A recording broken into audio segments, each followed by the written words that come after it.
Welcome to the 10th Annual Women's Empowerment Summit presented by Acres of Angels. We are pleased to help our esteemed member, Sister Edna Griggs, host this summit. And from the looks and sounds of everything, you're experiencing another successful year. Amen. When we come here to celebrate the power of diversity, I can see we already diversified today because of Edna's effort. She reached out to the different ethnic groups. Me from Chinese community, our Tui is from Vietnamese community. AAPI is represented here. And what I want you to know is that Black history is your history. When I see the purple, I think of one thing when I talk to women.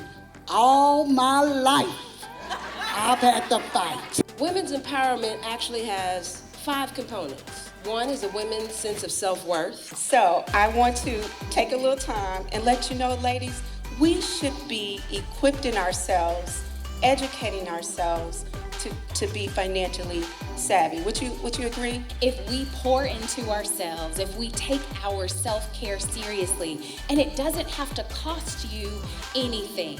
The right to have and to determine choices.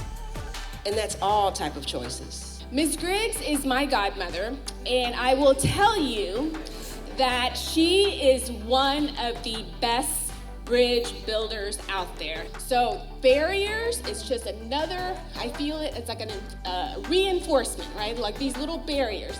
That's okay. Put a plank over that barrier and build that bridge. That's why women need to get up and continue to do that bridge. Because if we don't build those bridges, those roads, those bridges are falling and we lose. We will continue to lose our benefits if we do not do what we need to continue to do is build those bridges. The right to have power to control our own lives. So what's important today to remember is that the energy you want is the energy you have to project. So you keep away from things that are negative and you stay associated with things that are positive, like these types of events right here, right? Our right to choose. Well, you all are somebody. You're regular, spectacular somebodies that happen to be women, and y'all are the one that got to push for tomorrow. So don't wait for empowerment. Don't wait for a platform.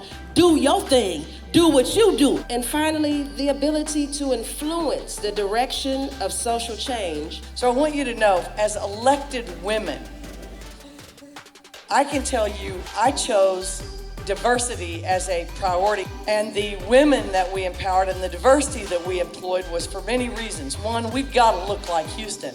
How are our witnesses and victims and public going to feel safe if it's a bunch of people talking to them that they can't relate to? And that is so important. And a woman's voice is important there. Why? Well, because we're moms and we know how important it is that a child not just be put in a room and given instruction and be told what to do and all of that, but they need nurturing. They need to be allowed to dream. They need to be encouraged in their own propensities. The parent's voice is so important. And when my mom asked me to come up here and talk about that, I said, of course I want to get up here and talk. I love education. I love what I do.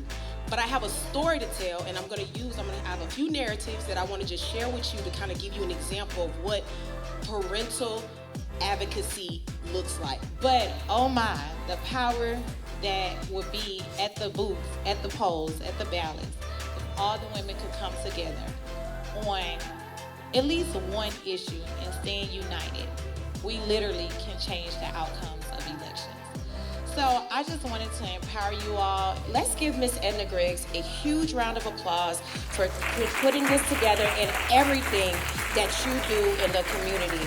We love you and we truly, truly, truly appreciate you. So I want you to think about your theme music and your superpower for a couple of seconds. And what I want you guys to do is take that blank index card and write the name and the artist of your superpower. And right now, we do need a lot of things, but I think to love, if we just start with maybe that, then I am grateful to all of you who have come. I know out of this meeting and the speakers that have come, that they have made an impact on you that will cause this purple to shine brightly and for you to be able to be in a fight and be the winner.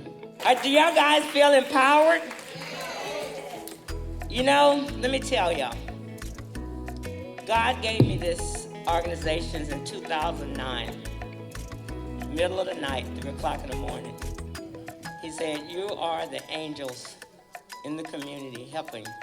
And you know, Acres Homes at one time was actually one of the largest black communities in the United States. And he said, you're the angels that's gonna get out here and bring to the people what you need.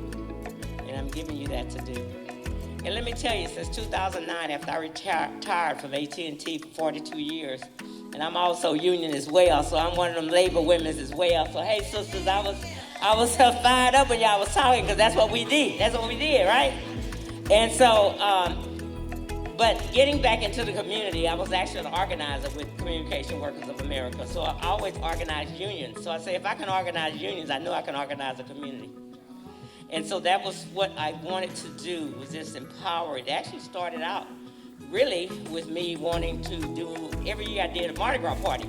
And part of my proceeds went to kids living with diabetes.